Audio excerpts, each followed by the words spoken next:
there's so many of them. One I'd like to introduce you to tonight, his name was Fritz Gerlich. Courage is a gift from God. As a journalist, you need courage in these dark German days. 1930, the National Socialists are almost at their goal. Fritz Gerlich, 47, a journalist, publicist, has just acquired the previously insignificant Catholic weekly newspaper Sonntag in Munich. Gerlich is its publisher and editor-in-chief. He wants to stand up to National Socialism, the printed word against Nazi violence. But Gerlich wasn't always like this. His encounter with Theresa Neumann von Konnersreuth a few years earlier changed his thinking. He converted from a Protestant to a Catholic, from a national conservative to a Democrat. With an editorial in July 1931, he began an open confrontation with Adolf Hitler. Shortly afterwards, the newspaper was renamed. It is now called Der Gerade Weg.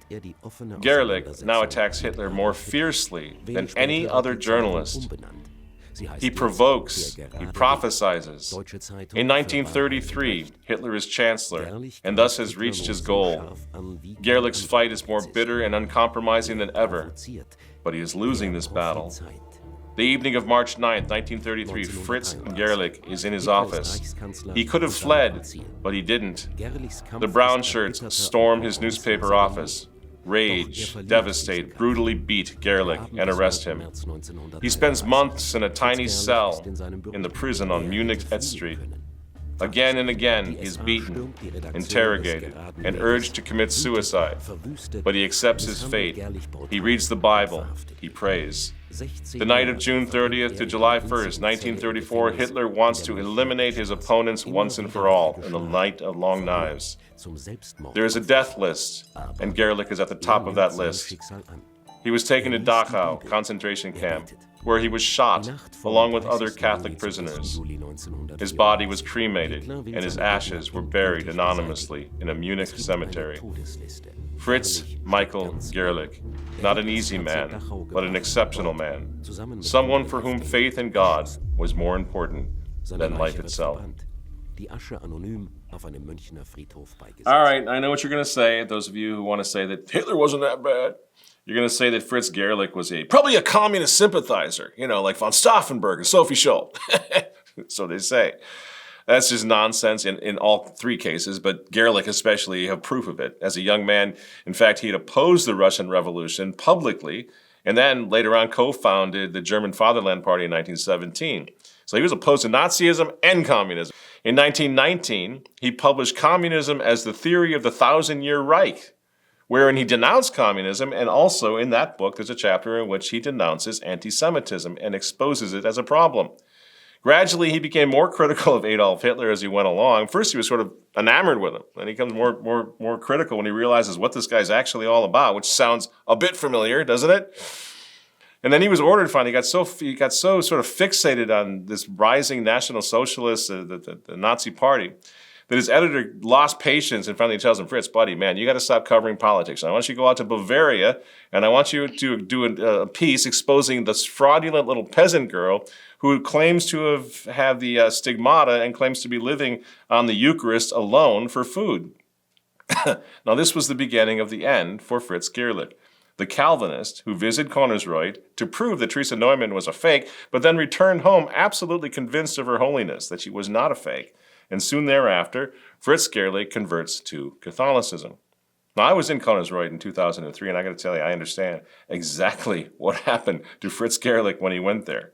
I went there with a bunch of older, guys my age and a tour group.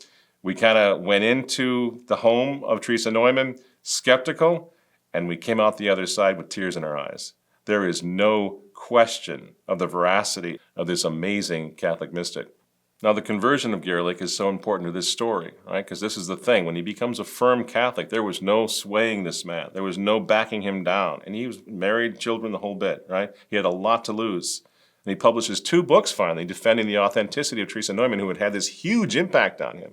And then from that point on, inspired by what Theresa Neumann was saying, the warnings that she was giving about evil in the world, Gerlich begins to vigorously challenge the political establishment at the end of the Weimar Republic.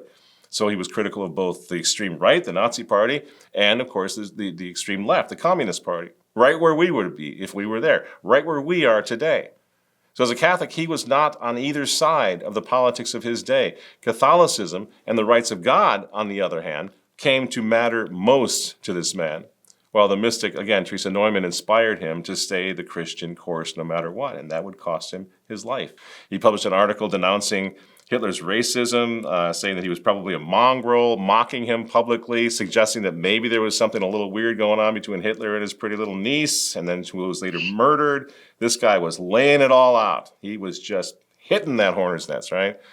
And then, of course, he points out that anti-Semitism, racism of the Nazi Party was a violation of Catholic moral theology. Beautiful. If you've never read anything by this man, I want you to do it because it really clears up a lot of things about what the Catholics were thinking in Germany as the Third Reich was beginning to take off. So for all of this, for agitating and for attacking Hitler in the press, he finally is arrested and then executed at Dachau on June 30th, 1934. 1934. This Catholic newspaperman is perhaps the first and most vocal public critic of Adolf Hitler and the Third Reich at the time. He simply refused to accept the false political alternatives of the day and instead isolated himself in the middle, insisting on going to his death, defending Christ the King. And I think that makes him a beautiful model. That's exactly what a follower of Jesus Christ is all about at any time, but especially in times like that and in times like ours. And the question is, could we be that Christian? Do we still have it? I think we do, but we need to have conversations like this to make sure we're not gradually letting it slip away, right? We have to be prepared. I say to people all the time when I give talks to various groups, I tell you I will die for my faith, but not because I'm bragging. I tell you that because I want you to hold me to it. We have to hold each other. That's part of the clans. Unite the clans. Hold each other to keep in the old faith. If you say you're going to die for the faith, if I say I'm going to die for the faith, let's make sure it's not just me just running my mouth, okay? Hold me to it, right? We got to prepare. We got to talk now about this. Are we prepared? Do we have strong enough faith? Should it get much, much worse? To go down into those catacombs, to walk up that scaffolding singing the Te Deum, to put ourselves behind Dachau's barbed wire for what we say that we believe. See, this is the thing. We still have the luxury of being able to have this conversation now, not to be deluded, not to become fanboys for the current political establishment, right? And at the same time to apply pressure, Catholic pressure on them, on the establishment, just like Gerlich tried to do. Try to pressure them. Tell them where they're wrong. Tell them what Christ the King demands of us as a civilized society. You see? It's time for all of us to stop and ask these questions. And then really to ask the only question, friends, the only question that really seems to matter anymore.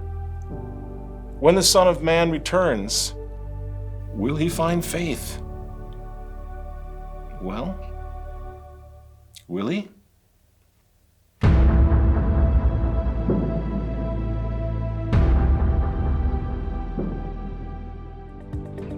Hey, Michael Matt here. You tired of those annoying ads cluttering up our YouTube videos? We are too. Start watching our show at the totally ads-free remnant-tv.com.